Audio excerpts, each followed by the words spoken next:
যে তৃষা জাগিলে তোমারে হারাবো, সে তৃষায় আমার জাগায় না। যে তৃষা জাগিলে তোমারে হারাবো, সে তৃষায় আমার জাগায় না। যে ভালোবাসায় তোমারে ভুলিব, যে ভালোবাসায় তোমারে ভুলিব, সে ভালোবাসায় ভুলায় না। যে তৃষা জাগিলে তোমারে হারাবো, সে তৃষায় আমার জাগায় না।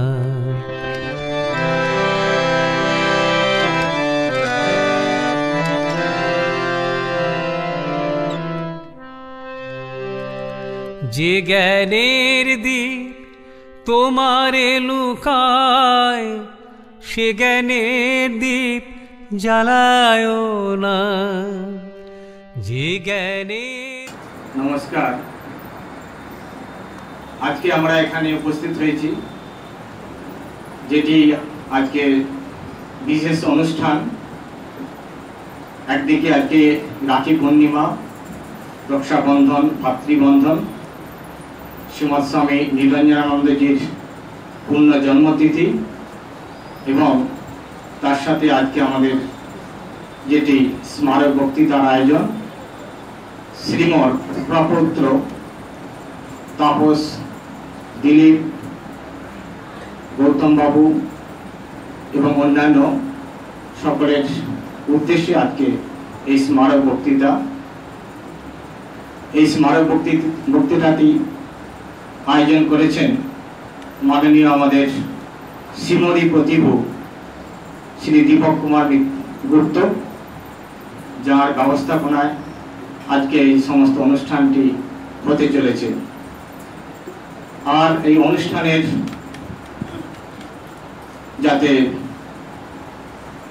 আমরা সাফল্যমণ্ডিত করতে পারি, সম্পূর্ণ করতে পারি, তার জন্য কয়েকদিন আগে আমি পূজনীয় মহারাজকে, শ্রীমৎ স্বামী সুবিধানন্দজি মহারাজ, রামকৃষ্ণ মঠ এবং রামকৃষ্ণ মিশনের সাধারণ সম্পাদক তথা ভারতবর্ষ এবং বহির ভারতবর্ষ, যার এই গুরু দায়িত্ব বয়ে চলেছেন, গুরু দায়িত্ব ভার সত্ত্বেও তিনি আজকে আমাদের এই ক্ষুদ্র অনুষ্ঠানে আমাদের ডাকে সাড়া দিয়ে মহারাজ এখানে উপস্থিত হয়েছেন।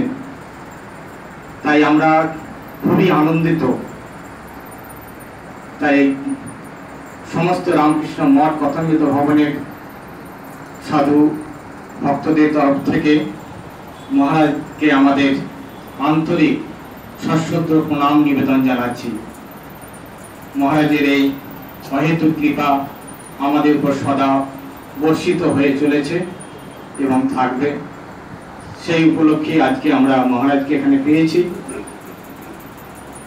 আর যেটি আমরা যার উদ্দেশ্যে স্মারক বক্তৃতা, সেটির একটি প্রতিলিপি আমার হাতে তুলে দিয়েছেন মাননীয় দীপক গুপ্ত মহাশয়।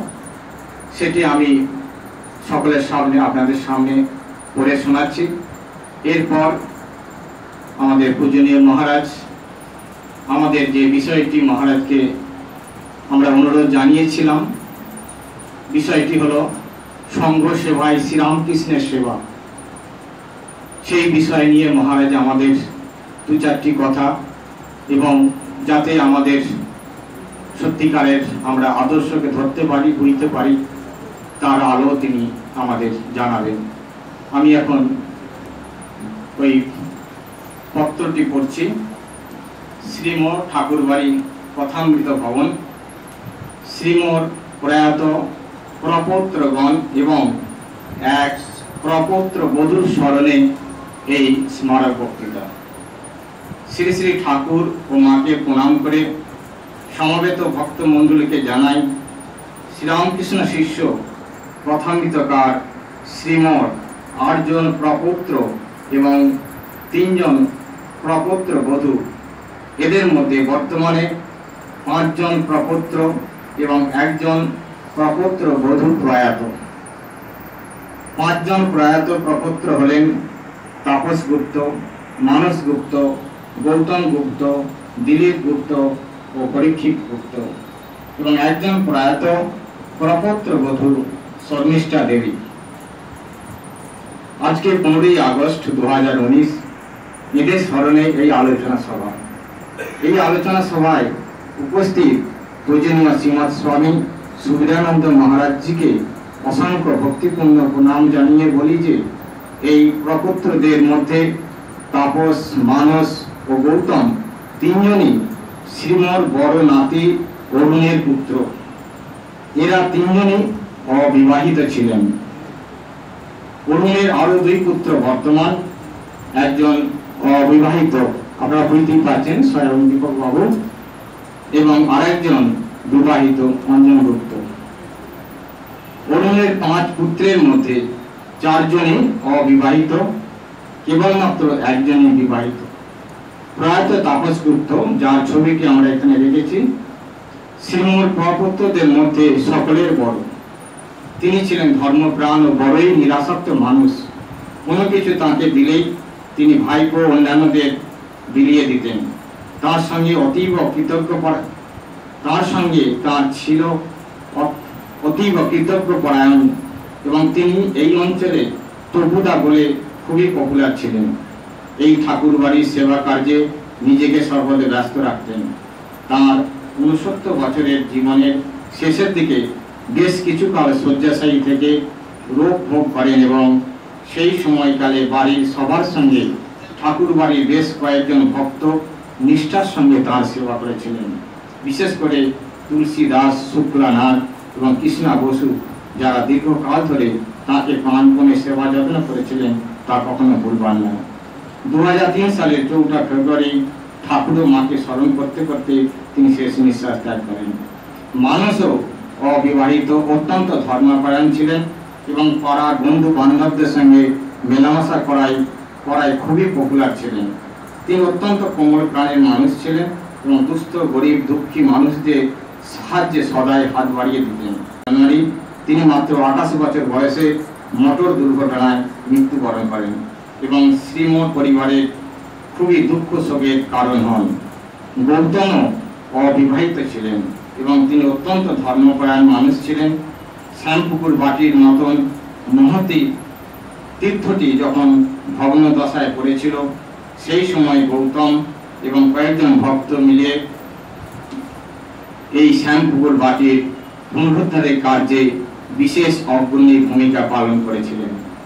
এই কাজে তিনি পূজনীয় স্বামী প্রভানন্দজি, পূজনীয় স্বামী সূর্যানন্দ প্রমুখ মহারাজদের অসাধারণ সহযোগিতা ও নির্দেশ পেয়ে ধন্য হয়েছিলেন। তাঁর অমায়িক ব্যবহার ও ভালোবাসার জেরে অনেক ভক্তজন তাঁর পাশে দাঁড়িয়ে এই মহান কার্যটি সম্পন্ন করেছিলেন। তিনিও খুব কৃতজ্ঞপরায়ণ মানুষ ছিলেন এবং সব কাজেই তার জনৈক দাদার এবং বাড়ির সবার আর্থিক ও নানা বিষয়ে সাহায্য ও সহযোগিতা অর্জনের কথা উদাত্ত কণ্ঠে সবাইকে বলে বেড়াতেন। কথামৃত ভবন আজ যে পর্যায়ে দাঁড়িয়ে আছে, তার পিছনেও তাঁদের অবদান এতটুকু কম নয়। শ্যামপুকুর বাটি ও কথামৃত ভবনের নানা কাজে তিনি প্রায়শই বেলুর মঠ ও তার নানা শাখা কেন্দ্রে যাতায়াত করতেন এবং সেই সুবাদে অনেক বিদগ্ধ সাধু মহারাজের অসীম স্নেহ ও কৃপা লাভ করেছিলেন। 2013 সালের 5ই জুন তাঁর আকস্মিক প্রয়াণে শ্যামপুকুর বাটি ও কথামৃত ভবনে যে অপরিসীম ক্ষতি হয়, তা কখনো পূরণ হবার নয়। তাই শ্যামপুকুর বাটি ও কথামৃত ভবনে প্রতি বছর তাঁর স্মরণে স্মারক বক্তৃতা আয়োজন করা হয়েছিল। দিলীপ হলেন শ্রীমর মেজর নাতি অর্থাৎ অজয়ের একমাত্র পুত্র। তিনি শৈশবে মাতৃহারা হন এবং তাঁর ঠাকুমা ও কাকা, কাকি ও জেঠিমার অসাধারণ স্নেহ ভালোবাসায় বড় হয়ে ওঠেন। লেখাপড়া এবং অফিস কার্যে খুবই কৃতি ও খ্যাতি অর্জন করেছিলেন। তিনিও অত্যন্ত ধর্মপ্রাণ, কর্তব্যপ্রায়ণ, পরদুঃখে কাতর এবং অত্যন্ত পরোপকারী ছিলেন। ঠাকুরবাড়ির পুজো পার্বণ ও সংরক্ষণ কার্যে সদাই সজাগ থাকতেন এবং ঠাকুমা, কাকা, কাকি ও জেঠিমাদের প্রতি অত্যন্ত কর্তব্যপরায়ণ এবং তাঁদের সেবায় সর্বদা ব্যস্ত থাকতেন। তাঁর পিতৃভক্তি ছিল অসাধারণ এবং 7 বছর ধরে তাঁর বাবার সেরিব্রাল স্ট্রোকে যে অসাধারণ সেবা করেছিলেন তা দেখবার মতো, সেটি কখনো ভুলবার নয়। তখন তিনি বিবাহিত ছিলেন বটে, কিন্তু নিজে হাতে তাঁর বাবার সেবায় ব্যস্ত থাকতেন। তাঁর পরিচিতদের সংকটকালে তিনি সর্বদাই পাশে থাকতেন। ইনার নিজস্ব একটা ব্যক্তিত্ব বা পার্সোনালিটি রিপোর্টেড স্টেটমেন্টের উপর ফুল কনফিডেন্স রাখতে নেই পার্সোনালিটি ছিল, কখনো কারো অপরিণত পরামর্শে চলতে দেখা যায়নি। তার মুখের কথাই ছিল কোনো রিপোর্টেড স্টেটমেন্টের উপর ফুল কনফিডেন্স রাখতে নেই, নিজের বিবেক ও শুভবুদ্ধি দিয়ে সর্বদাই যাচাই করে নিতে হয়, তা না হলে ভুল বোঝাবুঝির যথেষ্ট কারণ থেকে যায়। এবং ব্যক্তিগত জীবনে 2001 সালে ব্যক্তিগত জীবনে যথেষ্ট ক্ষতি হয়। এই সবের জন্য তিনি জীবনে খুবই প্রতিষ্ঠা ও সম্মান পেয়ে গেছেন। তিনি 2001 সালে 29শে মার্চ সেরিব্রাল স্ট্রোকে আকস্মিকভাবে প্রয়াত হন। তাঁর স্ত্রী ও 2 পুত্র বর্তমান। তাঁর প্রয়াণে সমগ্র পরিবারে এক অশেষ ক্ষতি হয়। মনে রাখতে হবে, শ্রীমোর প্রয়াত প্রপৌত্রদের সবাই অত্যন্ত সহজ, সরল, উদার, অনাসক্ত এবং প্রাণ মন খোলা মানুষজন ছিলেন বলে সবার কাছে অত্যন্ত প্রিয়, সম্মানিত ও প্রসিদ্ধ ছিলেন। পরীক্ষিত ছিলেন শ্রীমোর ছোট নাতি রামচন্দ্রের একমাত্র পুত্র। এই পুত্রটিও ঈশ্বর প্রেমিক এবং ছাত্র হিসেবে বেশ কৃতি ছিলেন, কিন্তু দুর্ভাগ্যবশত ছেলেটির 2001 সালে 4 ফেব্রুয়ারি আকস্মিক দুর্ঘটনায় 24 বছর বয়সে ইহলোক ত্যাগ করে শ্রীম পরিবারের এক অশেষ দুঃখের কারণ হন। শ্রীমোর তৃতীয় নাতি অজিতের একমাত্র পুত্রবধূ ছিলেন শর্মিষ্ঠা দেবী। তিনি রূপে ছিলেন যেমন রূপসী, তেমনি অত্যন্ত গুণসম্পন্না ছিলেন। তিনি ছিলেন পরম ভক্তিমতী, গুরুজনদের প্রতি শ্রদ্ধাশীলা এবং তাঁর আচার আচরণে তিনি যে খুব বড় ঘরের মেয়ে তার পরিচয় পাওয়া যেত। শ্বশুর, শাশুড়ি, ভাসুর, দেবরদের প্রতি তাঁর টান ও সেবা কর্তব্যের তুলনা ছিল না। তিনি সর্বদাই সবার কাছে তাঁর শ্বশুর বাড়ির প্রশংসা করতেন এবং শ্বশুর বাড়ির সম্পর্কে সর্বদাই গর্বিত থাকতেন। সময় সময় বাপের বাড়িতে গেলেও শীঘ্রই শ্বশুর বাড়িতে ফিরে আসার চেষ্টা করতেন, যাতে শ্বশুর শাশুড়ির লোকদের কোনো অসুবিধা না হয়। শ্রীম পরিবারের সবাই ও ভক্তজন তাকে আদর্শ গৃহিণী হিসাবে সম্বোধন করতেন। তিনি ঠাকুর বাড়ির সেবায় জীবনটা উৎসর্গ করতে চাইতেন। ঠাকুর, মা, স্বামীজি, শ্রীম প্রভৃতি ঠাকুরের শিষ্যদের এবং বিশেষ করে শ্রী শ্রী জগন্নাথ দেবের পরম ভক্ত ছিলেন। কিন্তু দুর্ভাগ্যক্রমে বেশ অল্প বয়সেই 1992 সালে 11 জুলাই মাত্র 41 বছর বয়সে এক দুরারোগ্য অসুখে বেশ কিছুকাল রোগ ভোগ করে ঠাকুর মাকে স্মরণ করতে করতে প্রাণ ত্যাগ করেন। তার অসুস্থকালে পরিবারের সবার সাথে ঠাকুর বাড়ির ভক্তজনদের, বিশেষ করে অনিমেষ বাড়ি এবং ভাস্বতী চক্রবর্তীর প্রাণপণ সেবা কখনো ভুলবার নয়। শর্মিষ্ঠা দেবী পূজনীয় শ্রীমৎ স্বামী বীরেশ্বরানন্দ মহারাজের মন্ত্র শিষ্য ছিলেন এবং নিয়মিত জপ ধ্যানের সাথে শ্রীম বংশের ধারা অনুযায়ী নিত্য শ্রী শ্রী দুর্গা, শ্রী শ্রী রামকৃষ্ণ, শ্রী শ্রী মায়ের নাম লেখা ও কথামৃতের 2-4 পাতা পড়া তার নিত্য কর্ম ছিল। তার স্বামী এবং এক পুত্র বর্তমান।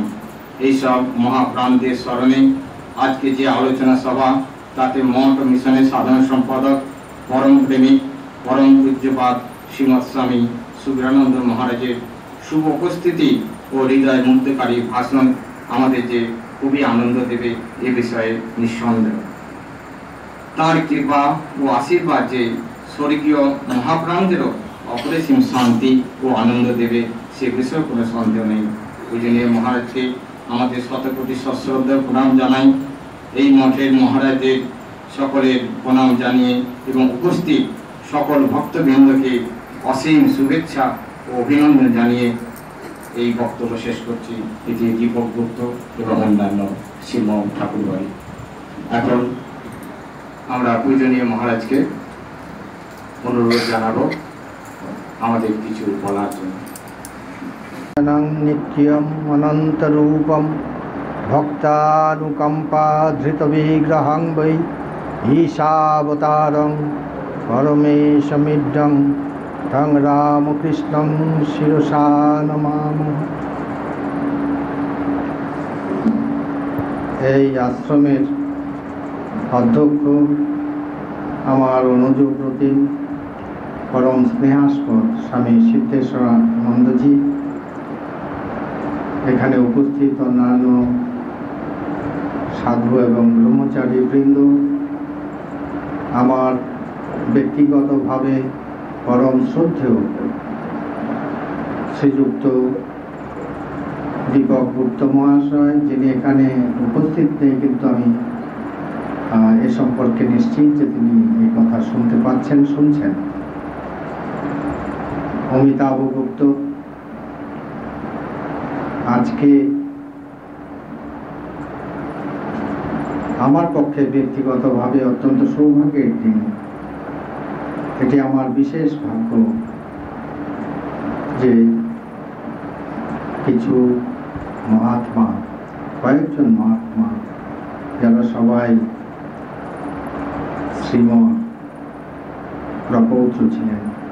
ওর মধ্যে গৌতম বাবুকে আমি খুব কাছ থেকে নিকট থেকে দেখেছি, ওর সঙ্গে কাজ করেছি, এবং গৌতম বাবু আকস্মিক পরলোক গমনে আমার মনে হয়েছিল it's a personal loss to me. তো তাদের সবাইকে আমি আমার শ্রদ্ধা জানাই। আমি নিশ্চিত যে ওরা সবাই পরম পুরুষ শ্রীরামকৃষ্ণ, যুগাবতার শ্রীরামকৃষ্ণ, অবতার ও বলিষ্ঠ শ্রীরামকৃষ্ণ তার পাদপদ্মে লীন হয়ে গেছেন। আমি কৃতজ্ঞতা জানাই স্বামী সিদ্ধেশানন্দের কাছে যে ও আমায় স্মরণ করেছে এবং আমায় আজকে এখানে বলবার সুযোগ দিয়েছে। আপনারা শুনেছেন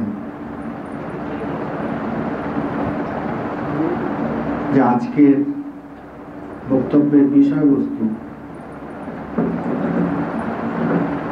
হচ্ছে রামকৃষ্ণ সংঘের সেবায় রামকৃষ্ণ সেবা। খুব কঠিন বিষয়বস্তু, কিন্তু তার আগে আমি বলতে চাই যে আজকের দিনটি থ্রাইস প্রেসেন্টেড। আমাদের স্বাধীনতা দিবস। স্বামী নিরঞ্জনানন্দ, তিনি ঈশ্বরকোটি পুরুষ ছিলেন, রামের অংশে জন্ম হয়েছিল। সেই নিরঞ্জনানন্দজির পূর্ণ জন্মদিন এবং রাখি পূর্ণিমা। একটু মূল প্রসঙ্গ থেকে সরে গিয়ে আমি বলতে চাই এই জন্য যে আমার ব্যক্তিগতভাবে বলতে খুব ভালো লাগে। হয়তোবা কেন আমি নিশ্চিত আপনাদেরও সবাই ভালো লাগবে। অনেকে হয়তো কথাটি জানেন, অনেকে জানেন না। আজকে আমরা যে স্বতন্ত্রতা দিবস বা স্বাধীনতা দিবস উদযাপন করছি, সেটি স্বামীজির উপহার ভারতবাসীর কাছে। 14ই অগাস্ট 1897 সন্ধেবেলায় বেলুর মঠের গঙ্গার ধারে বাল গঙ্গাধর তিলক এবং স্বামী বিবেকানন্দ পাঁচালী করছিলেন। হঠাৎ বাল গঙ্গাধর তিলক স্বামীজিকে বললেন, Swamiji please grant us freedom.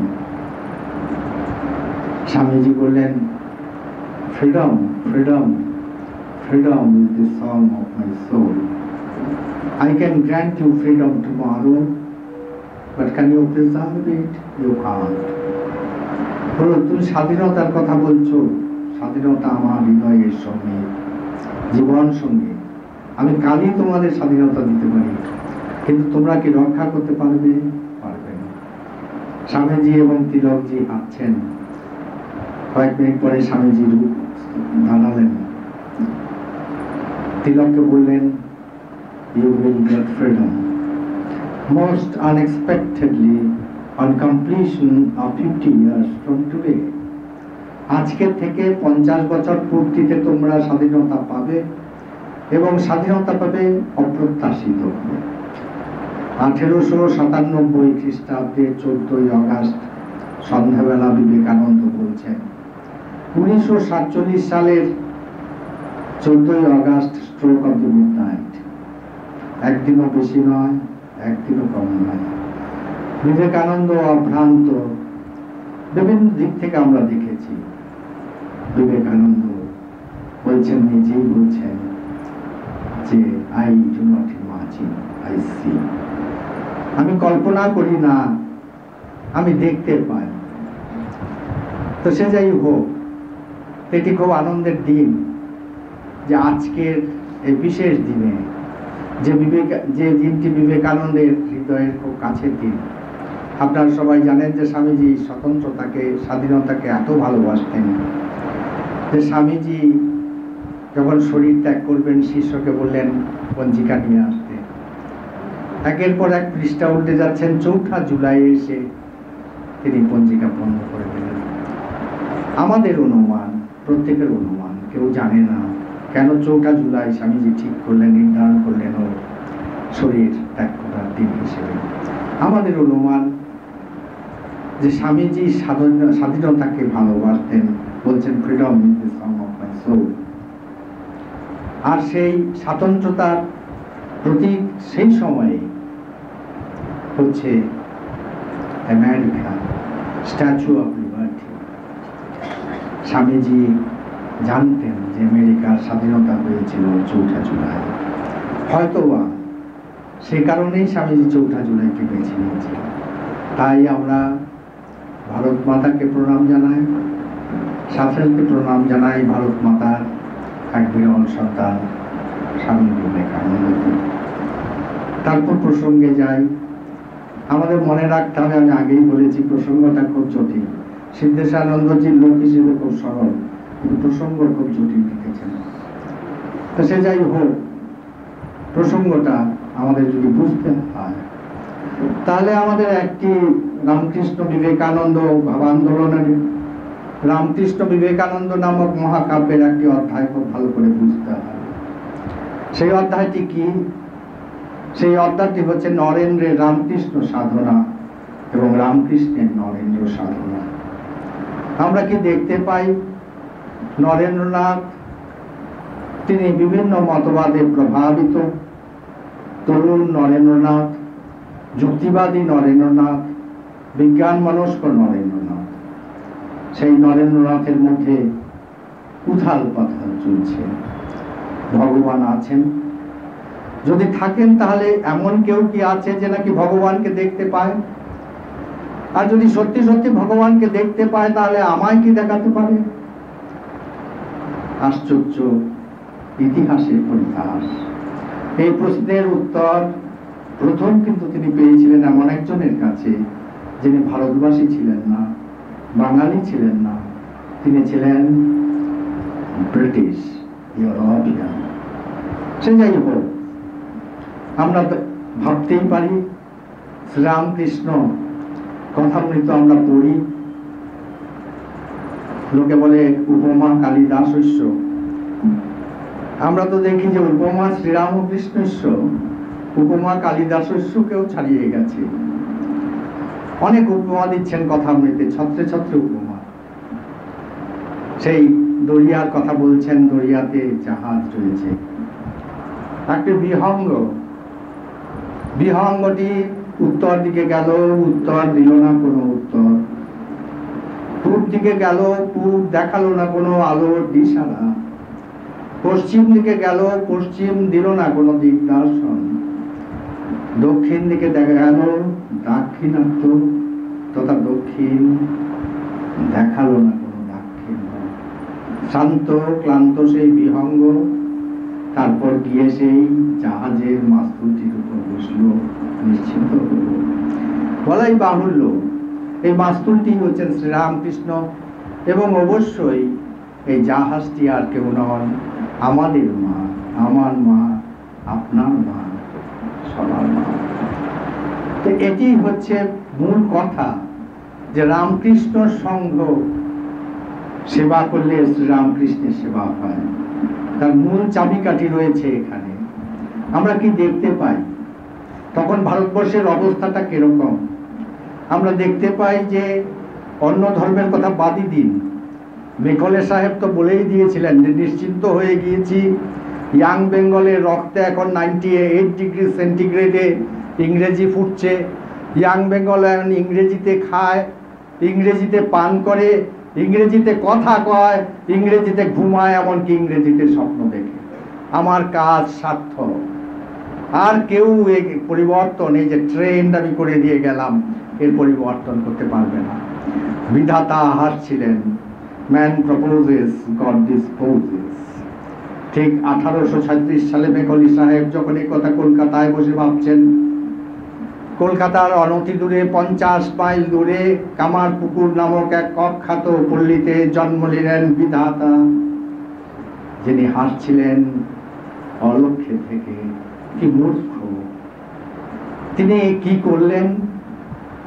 ওই যে বললাম যে অন্যান্য ধর্মের আঘাত সে তো রয়েইছে, কিন্তু হিন্দু ধর্মের মধ্যেই বিকৃতি এসেছিল। স্বামী বিবেকানন্দ এক জায়গায় বলছেন, 5000 বছর আগে যদি আমরা তাকিয়ে দেখি, there are 3 major religions in the world। স্বামীজির কথা কি কি? জুডাইজম, খ্রিস্টিয়ানিটি নয়, জুডাইজম, জোরাস্ট্রিয়ানিজম এবং হিন্দুইজম, সনাতন ধর্ম। ঠাকুর বলছেন অন্য ধর্ম আসবে যাবে, সনাতন ধর্ম থাকবে। তো সেই যে সনাতন ধর্ম, স্বামীজি বলছেন দেখো 5000 বছর চলে গেছে, Judaism has been completely swallowed by Christianity. খ্রিস্ট ধর্ম, জুডাদের যে ধর্ম জুডাইজম, জুডা মতবাদ, তাকে পুরো গিলে ফেলেছে। You require a microscope to find out the Zoroastrians from the global scenario. সারা পৃথিবীর মানচিত্রে যদি জোরাস্ট্রিয়ানদের দেখতে হয়, 1010 সারা পৃথিবীতে, but the Hindus do still persist। হিন্দুরা রয়েছে এখনো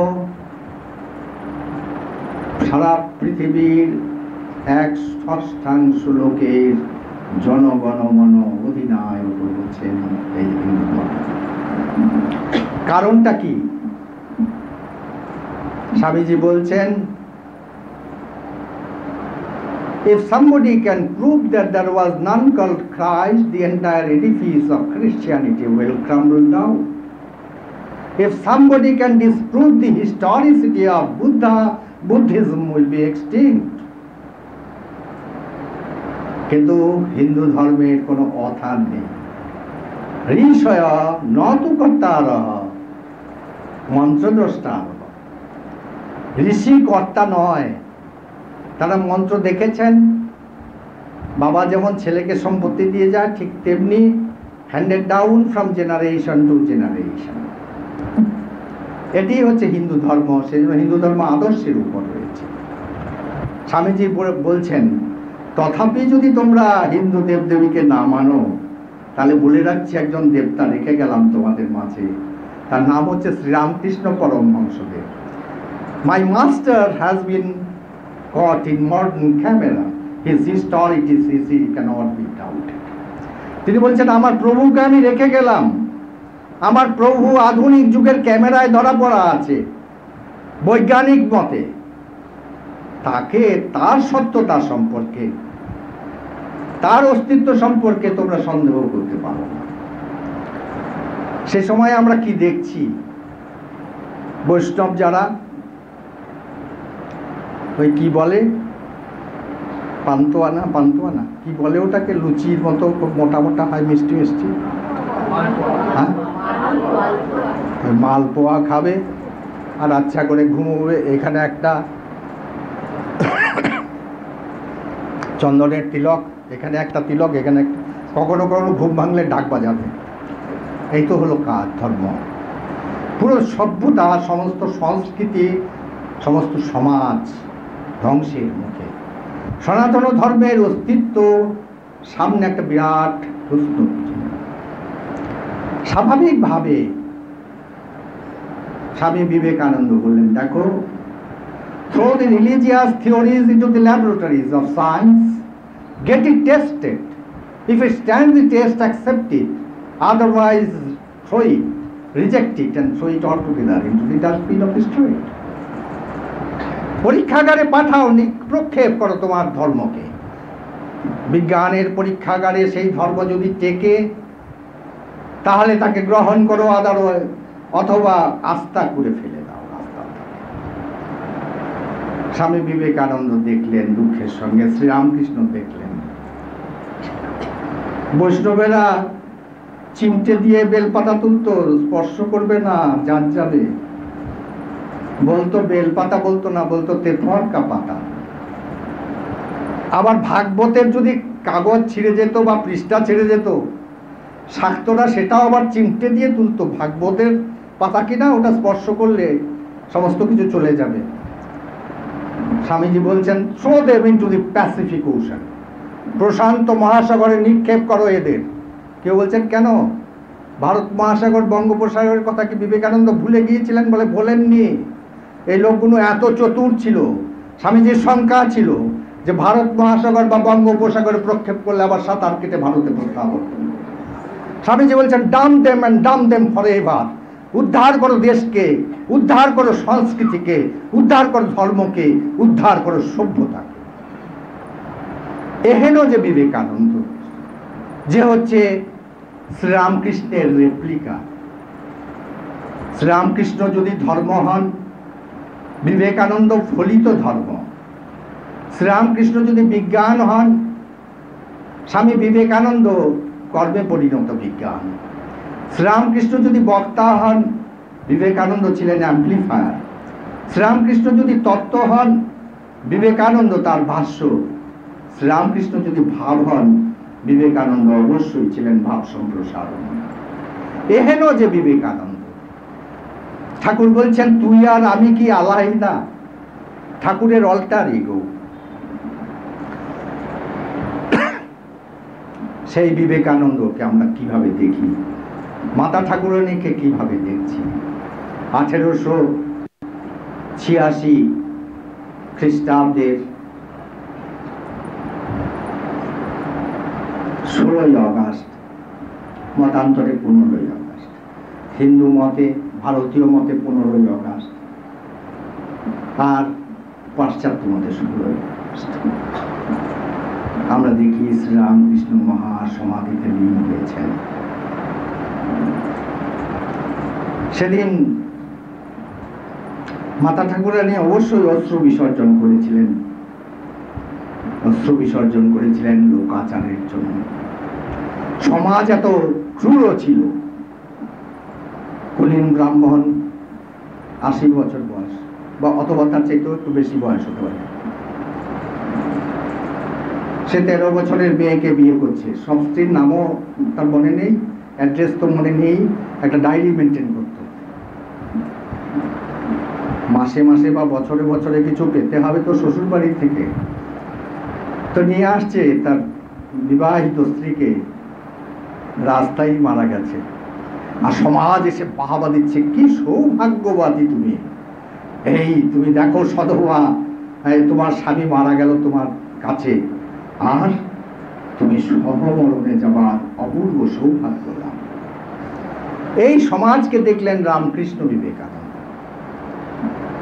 তা মা কোনো কিছু ভাগেননি, হাঁচি টিকটিকি পর্যন্ত মানতেন। তাই মা লোকাচারকে আঘাত করতে চাননি, অস্ত্র বিসর্জন করেছিলেন শ্রীরামকৃষ্ণের মহাপ্রস্থানে। কিন্তু মা সেদিন কি বলেছিলেন? তিনি কি বলেছিলেন, আমার স্বামী কোথায় গেল গো? তিনি কি বলেছিলেন, শ্রীরামকৃষ্ণ কোথায় গেল গো? তিনি কি বলেছিলেন, গদাধর চাটুর্যে কোথায় গেল গো?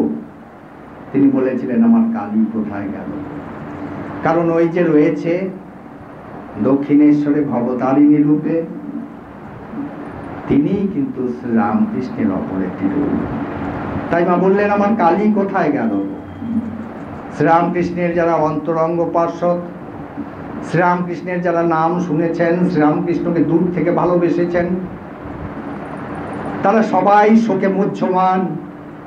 বাউল এলে গেলে, গাইলে নাচলে, কেউ চিনলে কেউ চিনলে না। 50 বছর আগে কামারপুকুর নামক অখ্যাত পল্লীতে যার জন্ম, 50 বছরের মধ্যে সেই দীপশিখা নির্বাপিত হয়ে গেল। অশ্রু রোধ করতে পারছেন না তারা শ্রীরামকৃষ্ণের মহাপ্রয়াণে। সবাই ভেবেছেন শ্রীরামকৃষ্ণের শরীরে যখন অগ্নি সংযোগ করা হলো কাশীপুর মহাশ্মশানে, তখন শ্রীরামকৃষ্ণ নামক ব্যক্তিত্ব বিলীন হয়ে গেলেন নিশীম আকাশে। কিন্তু জানতেন মা, জানতেন নরেন ভাই, যে শ্রীরামকৃষ্ণ শেলির স্কাইলার্ক ছিল না।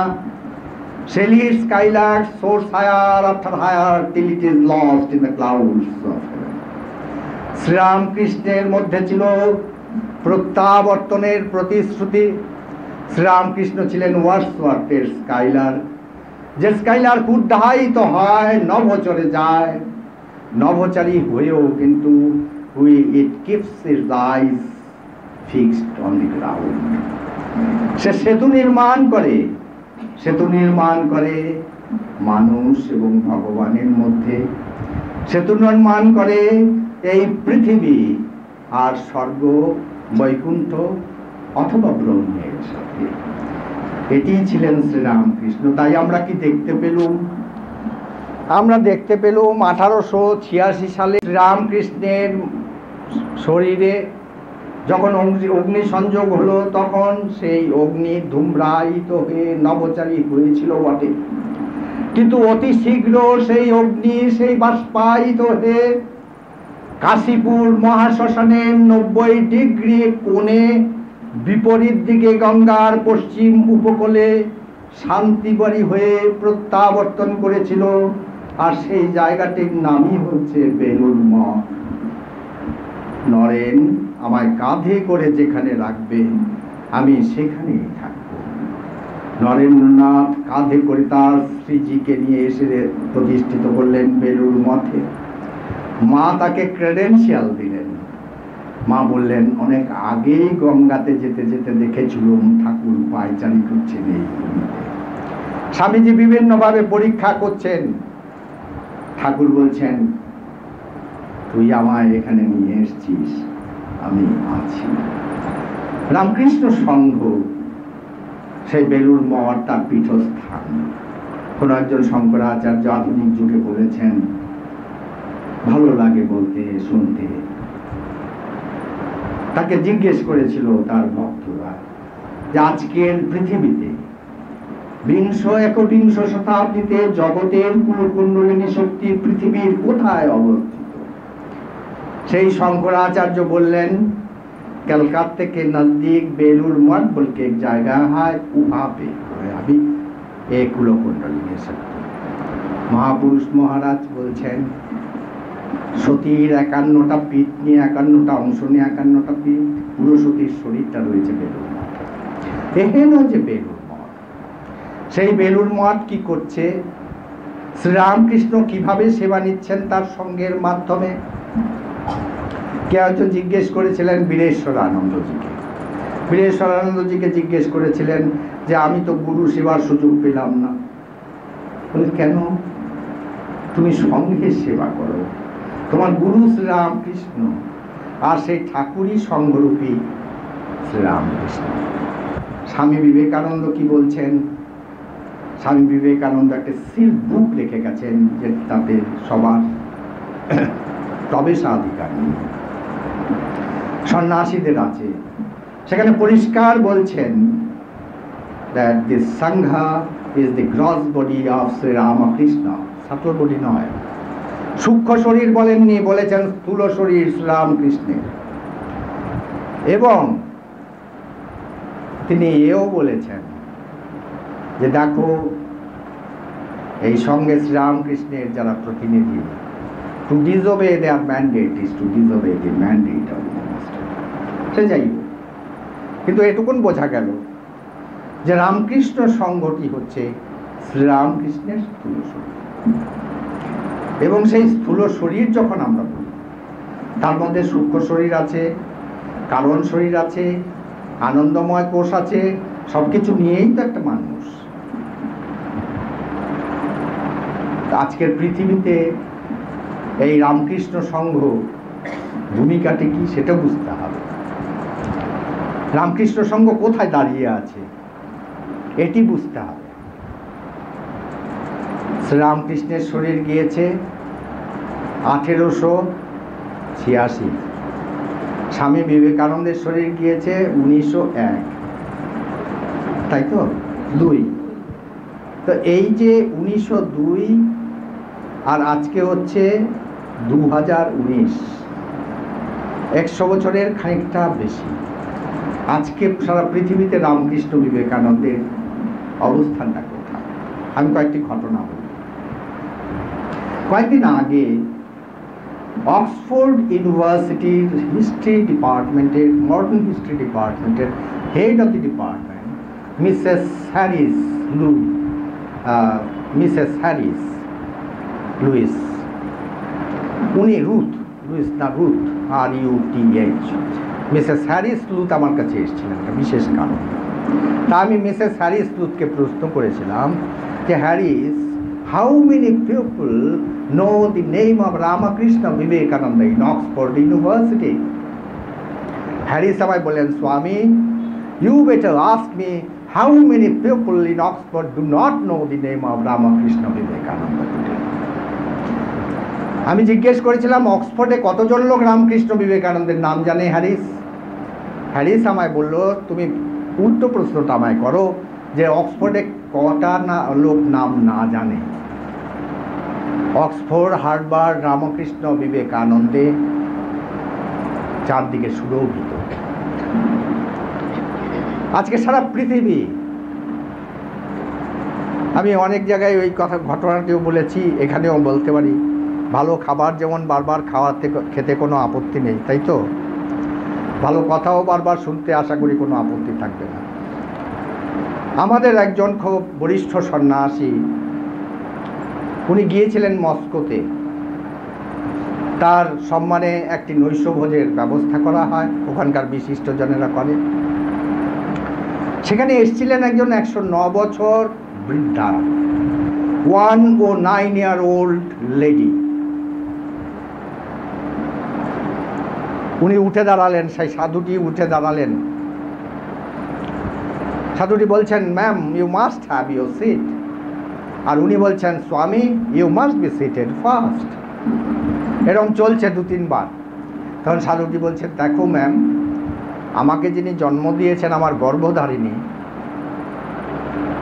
তিনি যদি আজকে বেঁচে থাকতেন তাহলে তোমার মতো বয়স হতো না, তোমার চাইতে কম বয়স হতো। তিনি তোমার কনিষ্ঠা। আর আমি রামকৃষ্ণ সংঘের সন্ন্যাসী। আমাদের আদর্শ হচ্ছে যে প্রত্যেকটি নারীর ভিতরে সীতার অংশ, প্রত্যেকটি পুরুষের ভিতরে রামের অংশ। সাধুরা আবার ধমক টমকও লাগায়, বল তাহলে রামের অংশটা রইল কোথায়, সীতার অংশটা রইল কোথায়? তা নয়, যেটা সত্যি সেটা সত্যি। আপনি সূর্যকে দেখতে পান, মেঘের জন্য দেখতে পান না, আর মেঘ না থাকলে দেখতে পান, that is a different thing. কিন্তু সূর্যের যে অস্তিত্ব সেটাকে আপনি প্রশ্ন করতে পারেন না। আদর্শ যদি কেউ পরিপালনে ব্যর্থ হয় তাহলে এটি তার দায়িত্ব, কিন্তু আদর্শ ছোট হবে না। Truth doesn't pay tribute to the society, society must pay tribute to the truth. সত্য কখনো সোসাইটিকে, সমাজকে কুর্নিশ জানাবে না, সমাজ সত্যকে কুর্নিশ জানাবে। তাই এই দুটি কারণে আমি তোমার আগে বসতে পারছি না, তুমি আসন গ্রহণ করার আগে। তখন ওই ভদ্রমহিলা ভেঙে ভাঙা, you know, there is no teeth in her jaw, with a stumbling stick in hand, একটা লাঠি নিয়ে এরকম কুজো হয়ে, কোনো মুখে কোনো দাঁত টাত নেই, তিনি বলছেন, Swami, you belong to Ramakrishna. তো স্বামীজি বলছেন, yes, I do belong to Ramakrishna Mission. You belong to Ramakrishna? Ramakrishna is so pure. You are associated with Ramakrishna. You are so pure. Unless you take your seat, I can't take my seat. সেই 109 বছরের ভদ্রমহিলা কে? 1917 সালে রাশিয়াতে যখন সাংস্কৃতিক বিপ্লব হয়েছিল Vladimir লেনিনের নেতৃত্বে, তখন ভ্লাদিমির লেনিনের উনি প্রাইভেট সেক্রেটারি ছিলেন। বলতেন রিলিজিয়ান ইজ ওপিয়াম। বলে না রিলিজিয়ান ইজ ওপিয়াম, বলতো তো ভ্লাদিমির লেনিন, তো বলতেন রিলিজিয়ান ইজ ওপিয়াম। সে ভ্লাদিমির লেনিনের প্রাইভেট সেক্রেটারি, তিনি বলছেন Ramakrishna is so pure. You are associated with Ramakrishna, how can I sit before you take your seat.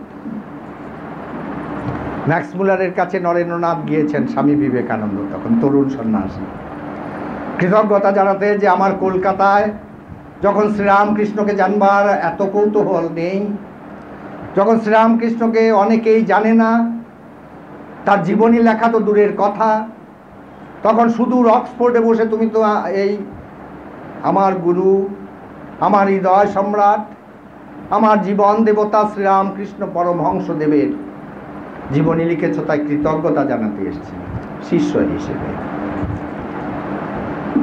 Drizzling হচ্ছে, ড্রিজলিং মানে ওই ঝিরঝির করে বৃষ্টি পড়া। স্বামী বিবেকানন্দের মাথায় ছাতা ধরছেন ম্যাক্স মুলার। ম্যাক্স মুলারকে স্বামীজি বলতেন সায়নমণি। তো সেই ম্যাক্স মুলারকে ছাতা ধরছেন, স্বামীজি একটু এম্বারাসড, অপ্রস্তুত বোধ করছেন, দ্বিধান্বিত। বিবেকানন্দ বলছেন, professor, you don't put me into shame. তুমি যাও তোমার ঘরে, তুমি ছাতা ধরলে আমি অপ্রস্তুত বোধ করি।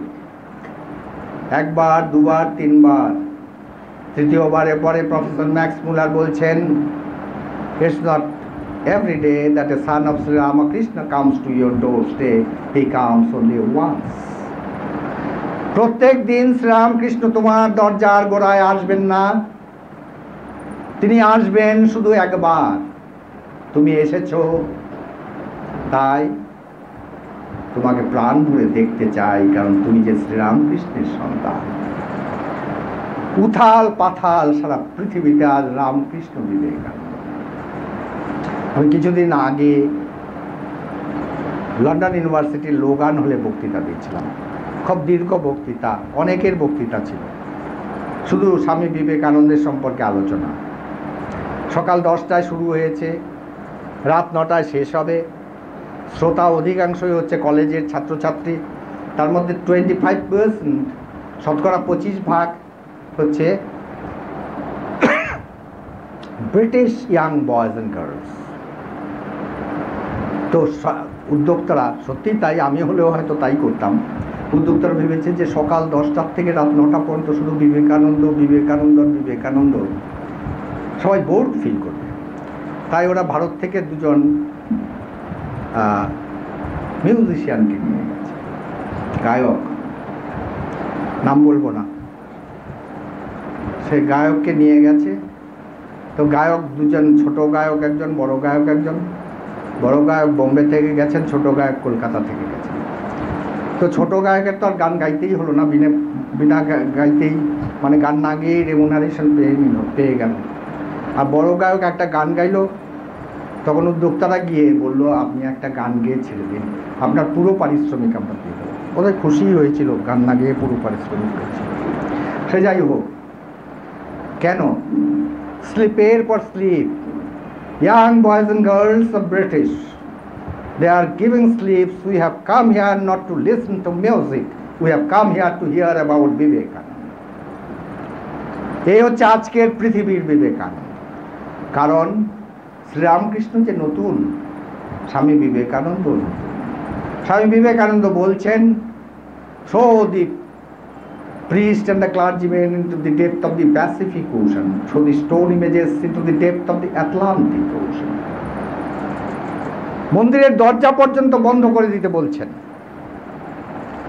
ভগবানের কাছে যাচ্ছি, ভগবান মালপো খাচ্ছেন ব্রেকফাস্টে, বলে ভগবান কি করছেন, বলছে ব্রেকফাস্ট করছেন, এখন দেখা হবে না। আবার দুপুরবেলা গেলাম, বলে ভগবান তো এখন লাঞ্চ করছেন। বিকেলবেলা গেলাম, বলে যে এখন তো উনি জল খাচ্ছেন একটু। সন্ধ্যাবেলা গেলাম, ভগবান নৈশাহার করে শুয়ে পড়েছেন। ওই ভগবানকে আমাদের কি দরকার আছে? ভগবান তো সারা সভ্যতা, সমস্ত সংস্কৃতিকে ধ্বংস করে দিল। We do not want that god. Vivekananda তাই আহ্বান করলেন, I give you a new man, I give you a new religion, I give you a new scripture.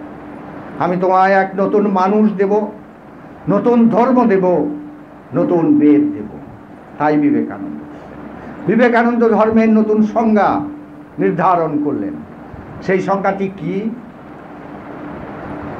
Swami Vivekananda বললেন, a religion which cannot give a piece of bread to a hungry man, a religion which cannot give medicine to a patient, a religion which cannot give light of education to ignorant, a religion which cannot wipe out the widow's tears, a religion which cannot stop the wells of the orphans is no religion.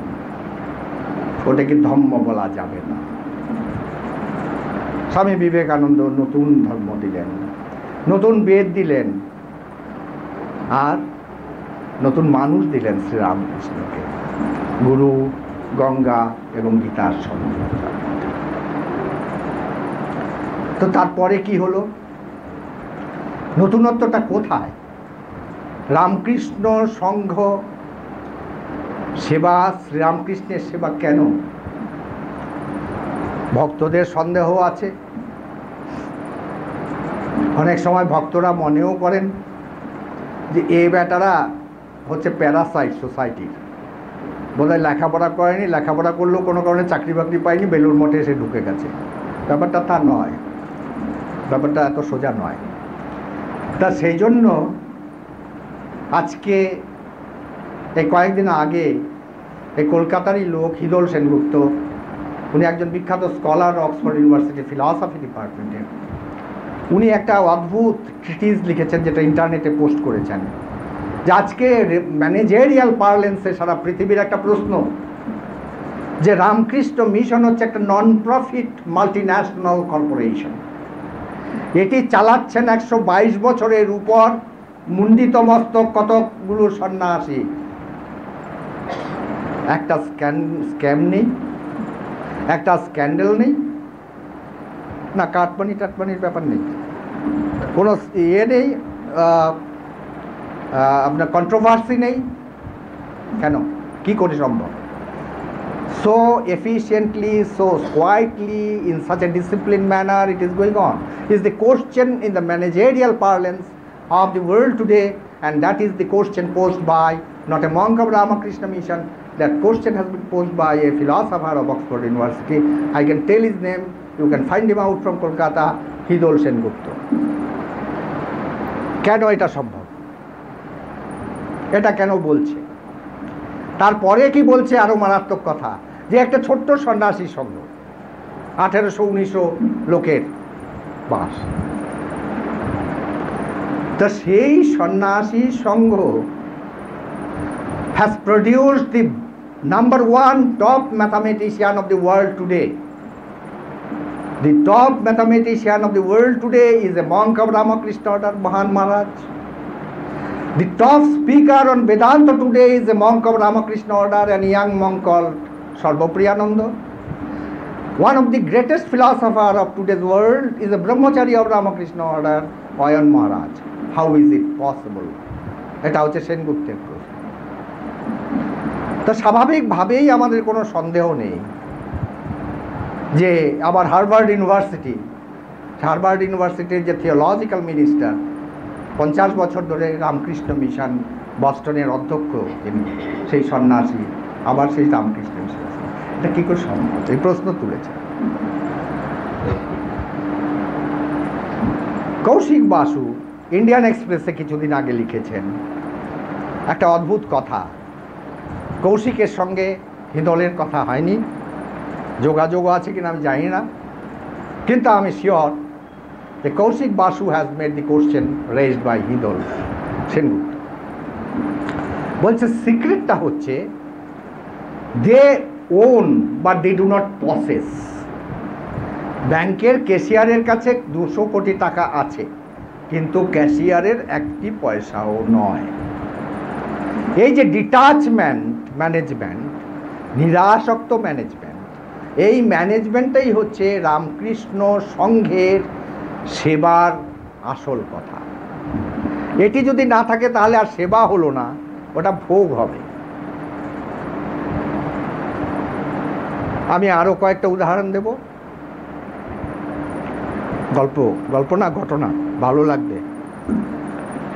আপনারা সেই রাজা মহারাজের বিখ্যাত গল্প শুনেছেন? শোনেননি? কেউ কেউ হয়তো শুনেছেন, সবাই শুনে। রাজা মহারাজের সেই গল্পটা বলি, ভালো লাগবে আপনাদের। যাক, ভদ্রলোক এলাহাবাদে প্রবাসী বাঙালি, উনি কলকাতা, তখন কলকাতা তো হাইকোর্ট, খুব নামকরা হাইকোর্ট, তখন রাজধানী কলকাতা, সুপ্রিম কোর্ট কলকাতায়। তো উনি হাইকোর্টে একটা মোকদ্দমা করতে এসছেন। উনি পড়েছেন শ্রীরামকৃষ্ণের কথা। তিনি এও জানেন যে শ্রীরামকৃষ্ণর মহাসমাধি হয়ে গেছে। তিনি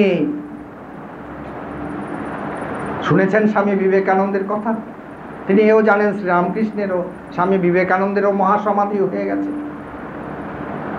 কিন্তু কলকাতায় এসছেন, তিনি জানেন যে স্বামী ব্রহ্মানন্দ, যার সম্পর্কে স্বামী বিবেকানন্দ বলছেন, "You all are baffled to see my spiritual height.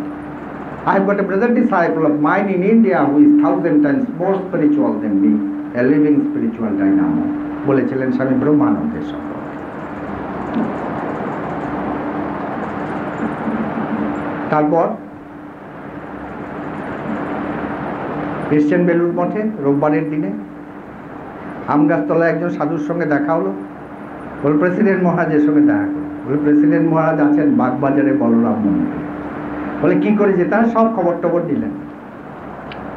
খবর টবর নেওয়ার পরে তারপরে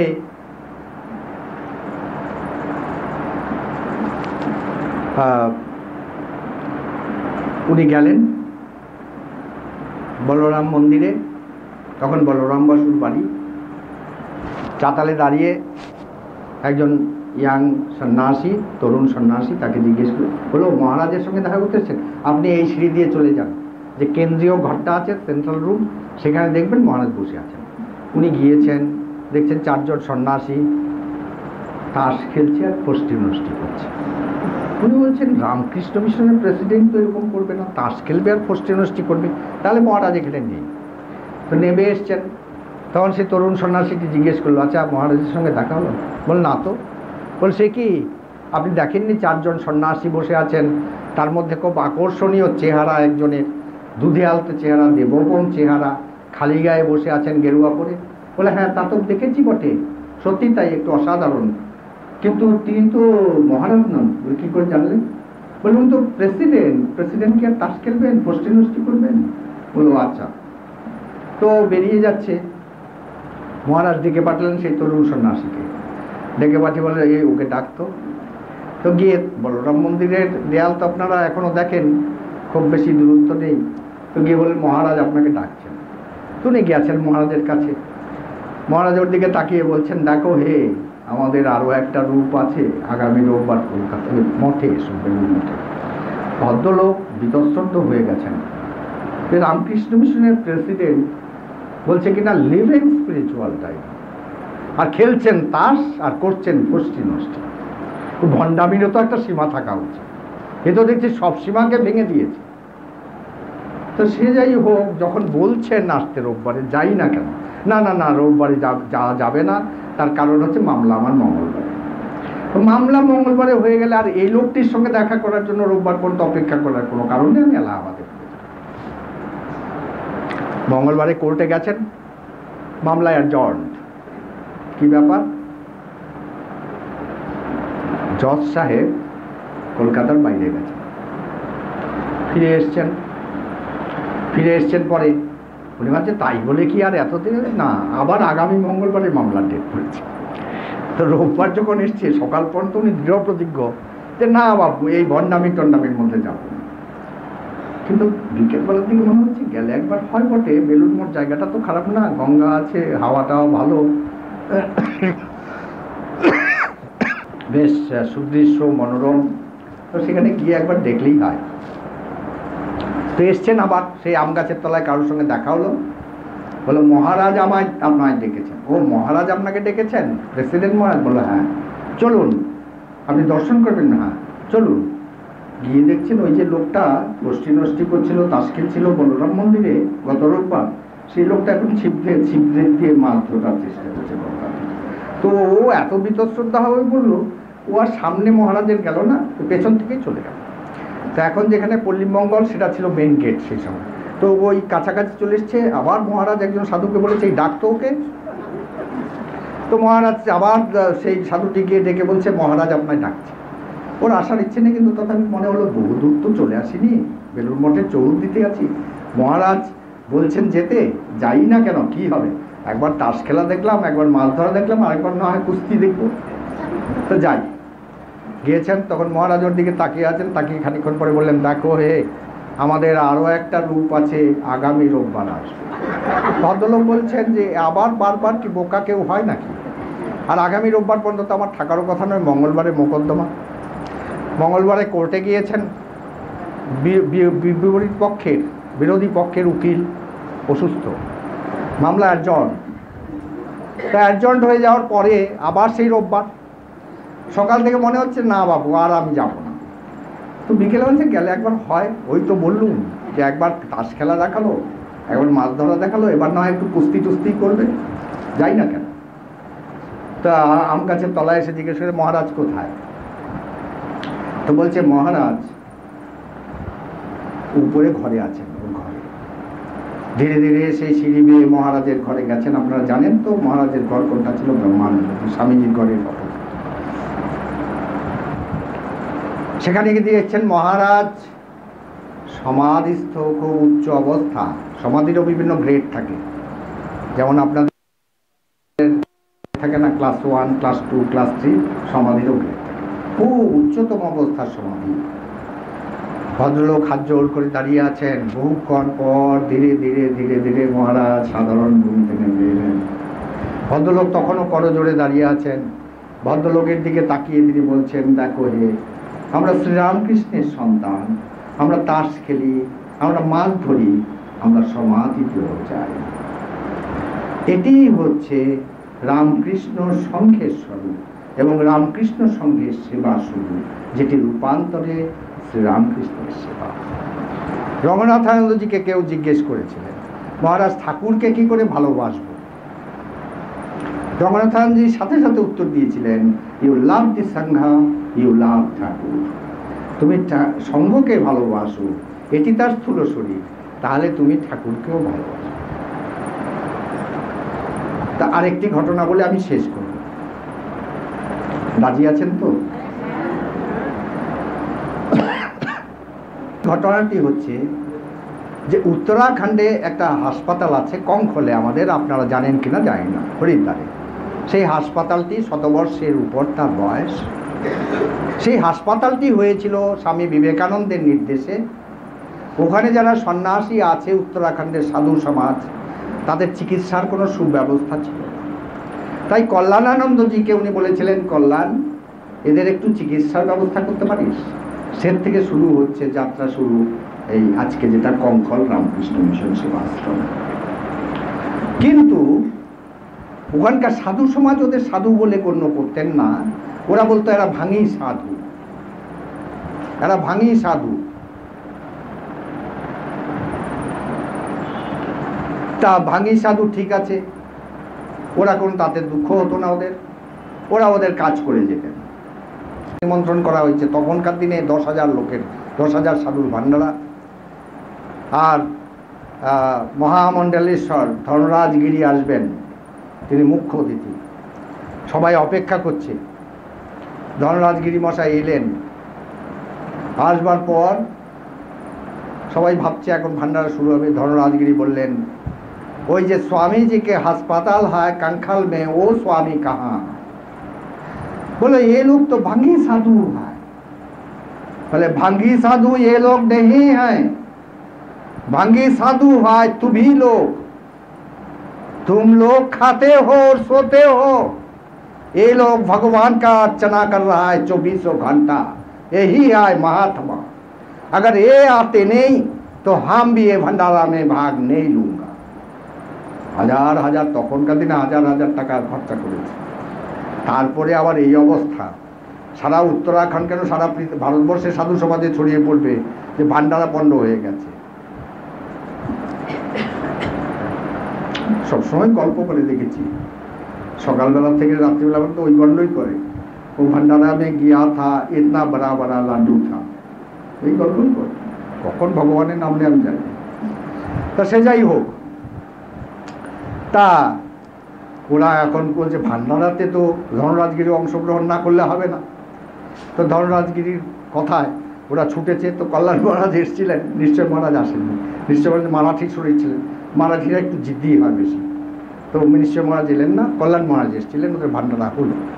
এটি এই ঘটনাটি আমি বলছি এই জন্য যে ঘটনাটি হচ্ছে স্বাধীনতার ঠিক আগের ঘটনা, এবং এই ঘটনাটি দিগদর্শক যেটি শ্রীরামকৃষ্ণ বিবেকানন্দকে তথা নরেন্দ্রনাথকে বলেছিলেন। কি বলেছিলেন? বৈষ্ণব ধর্মের সম্পর্কে যখন কথা হয়, বৈষ্ণব পূজন, নামে রুচি, জীবে দয়া, তখন আর্তনাদ করে উঠলেন ঠাকুর, বল জীবে দয়া কি রে? জীবে দয়ার কোনো অবকাশ নেই। তুই কীটাণুকের জীব, নিজে শুতে জায়গা পায় না, শঙ্করাকে ডাকে, তা হবে না। বল জীবে সেবা, জীবে পূজা। তাই স্বামী বিবেকানন্দ বুঝেছিলেন আশ্চর্য বক্তা কুশলস্য লব্ধা, আশ্চর্য জ্ঞাতা কুশলানুশিষ্টা। তিনি সে আশ্চর্য বক্তা, তিনি এই সত্যের কথা বলেন, আর তিনি সে আশ্চর্য শ্রোতা, যিনি এই সত্যের কথা শোনেন এবং তার উপলব্ধি, সত্যতা উপলব্ধি করেন। এই এমনটি ছিল শ্রীরামকৃষ্ণ এবং স্বামী বিবেকানন্দ তথা নরেন্দ্রনাথ বুঝেছিলেন। শরৎ মহারাজ ছিল, জিসি ছিল, গিরিশবাবু বেরিয়ে এসে গিরিশবাবুকে বললেন, GC, today new vista has open up before me. আজ আমার সামনে এক নতুন আলোক উদ্ভাসিত হলো GC. If god grants me the opportunity, I will preach it আনটু mankind. যদি ভগবান আমায় সুযোগ দেন, আমি সারা পৃথিবীতে এই সত্য প্রচার করব। সেটি কি? মানুষের ভেতরেই ঈশ্বর আছে। His soul is potentially divine. তুমি রামই হও আর জোসেফই হও আর রহিমই হও, জেনে রেখো তোমার ভেতরে সেই একই সত্তা বিদ্যমান। সেই সত্তা, সেই মহাসত্তার উদ্বোধন করতে হবে, পুজো করতে হবে। যদি তা করতে পারো তাহলে সেটিই হবে তোমার জীবনে সবচাইতে বড় প্রাপ্তি। স্বামী বিবেকানন্দ আশ্বাস দিচ্ছেন। স্বামী বিবেকানন্দ কোনো জায়গায় এমনভাবে আশ্বাস, এত বলিষ্ঠ আশ্বাস দিয়ে যাননি। তিনি 1893 সালে আপনারা জানেন শিকাগোতে উপস্থিত হলেন, আবির্ভূত হলেন। আর 1894 সালে সেই শিকাগো থেকে তিনি লিখছেন একটি আনডেটেড লেটার, যা তারিখবিহীন একটি চিঠি। তাতে অনেক কিছু লিখছেন, বিরাট চিঠি। কাদের লিখছেন? আলমবাজারের গুরু ভ্রাতাদের, যারা ব্রহ্মজ্ঞ পুরুষ, স্বামী ব্রহ্মানন্দ, স্বামী শিবানন্দ, না ঠিক আছে, ওদের লিখছেন। কি লিখছেন? শেষ প্যারাগ্রাফ, শেষ অনুচ্ছেদে গিয়ে বলছেন, my hand is trembling, I can't write. আমার হাত কাঁপছে, আমি আর লিখতে পারছি না। কি লিখছেন? বলছে, one who read this letter of mine will imbibe my spirit. আমার এই চিঠিটি যে পড়বে, সে তার ভেতরে আমার যে স্পিরিট, অনুপ্রেরণা, চেতনা অনুস্যুত হবে। এরকম বড় আশ্বাস স্বামীজি কোথাও আর দিয়ে যান। কি ছিল সেই চিঠিতে? চিঠিতে ছিল যারা সবার পিছে, সবার নিচে, সব হারাদের মাঝে, যাদের চোখের জলের হিসেব কেউ কোনোদিন নিলে না, যাদের অজ্ঞতাবশত আমরা দেবতা বলি না, মানুষ বলি, কিন্তু তারা দেবতা। সেই মানুষগুলোর পুজো করো, সেবা করো। তুমি জেনে রেখো পাথরের প্রতিমা পুজো করলে তোমার ভেতরে তার বিকাশ এবং প্রকাশ নাও ঘটতে পারে, কিন্তু তুমি যদি সেই জাগ্রত দেবতার পুজো করো, জেনে রেখো এক্ষুনি তোমার ভেতরে সেই জাগ্রত দেবতার পুজো করলে জাগ্রত দেবতার প্রকাশ করবে। আমরা রামকৃষ্ণ সঙ্গে স্বামীজির মিলিশিয়া যদি বলেন, সেই সৈন্যবাহিনীর সাধারণ সৈনিক, আমরা খুব স্পষ্ট বুঝতে পারি, খুব স্পষ্ট অনুভব করতে পারি যে স্বামীজির যে কাজ, রামকৃষ্ণ সংঘের যে কাজ, শ্রীরামকৃষ্ণের সংঘের যে কাজ, সেই কাজ যদি কেউ সত্যি সত্যি রাইট স্পিরিটে করে, তাহলে তার সম্পর্কে কোনো সন্দেহ থাকবার কথা নয় যে শ্রীরামকৃষ্ণ জীবনের শেষ দিন এসে নিয়ে যাবেন, এবং সেই বিশ্বাস থাকতে হবে। আমরা সেই সাধুদের দেখেছি, আমরা স্বামী লোকেশ্বরানন্দকে দেখেছি, আমরা স্বামী আত্মস্থানন্দকে দেখেছি, আমরা স্বামী মাধবানন্দকে দেখেছি, আমরা স্বামী বীরেশ্বরানন্দকে দেখেছি, আমরা স্বামী পূর্ণানন্দকে দেখেছি তারা কিভাবে ভগবান লাভ করেছেন, করতালগত ভগবান। তাই ঠাকুর বলছেন, প্রথমে ভগবানের পেছনে ভক্ত যায়, কিন্তু এমন একটা অবস্থায় তোমাকে পৌঁছতে হবে যেখানে ভগবান তোমার পেছন করবে, এবং তাই হয়ে থাকে। এটা কোনো তত্ত্ব নয়, এটি পরীক্ষিত সত্য। কারণ স্বামী বিবেকানন্দের বাণী, শ্রীরামকৃষ্ণের বাণী, স্বামী বিবেকানন্দের যে উপদেশ, স্বামী বিবেকানন্দের যে প্রবচন, মায়ের যে কথা, সব কিছু মিলিয়ে যদি রামকৃষ্ণ সারদা বিবেকানন্দ